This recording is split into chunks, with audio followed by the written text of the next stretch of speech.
ভাই অসাধারণ একটি জিনিস দেখাবো আজকে আপনাদেরকে। যদি আপনার ফোনের চার্জ দ্রুত শেষ হয়ে যায়, আজকের ভিডিওটি সম্পূর্ণ দেখে এই কাজটি করে রাখেন।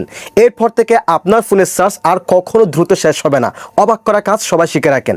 এই কাজটি করার জন্য আপনি আপনার ফোনের ডায়াল প্যাডের অ্যাপসটাকে ওপেন করে দিবেন। দেন এখানে প্রেস করবেন *9900# *9900# দিবেন। আমি হ্যাশ দিলাম। হ্যাশ দেওয়ার সাথে সাথে এরকম একটি ইন্টারফেস শো হবে।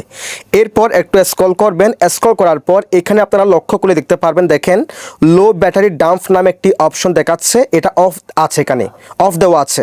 আপনি যে কাজটি করবেন, জাস্ট এটার উপর ট্যাপ করবেন। ট্যাপ করলেই কিন্তু এটা অন হয়ে গেছে, আপনারা দেখতে পাচ্ছেন। এরপর আবার একটু স্ক্রল করবেন। স্ক্রল করার পর এই যে দেখেন ব্যাটারি স্ট্যাটাস রিসেট নামে একটি অপশন দেখাচ্ছে।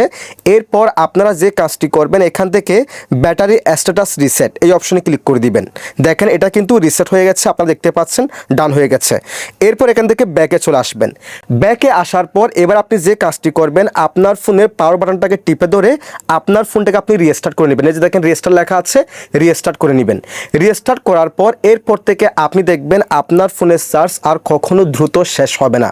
তবে একটি শর্ত আছে, এই কোডটি যারা স্যামসাং ফোন ব্যবহার করেন তাদের ফোনে কিন্তু কাজ করবে। যারা অন্যান্য ফোন ব্যবহার করেন তাদের ফোনে কাজ নাও করতে পারে, তবে আপনারা ট্রাই করে দেখতে পারেন।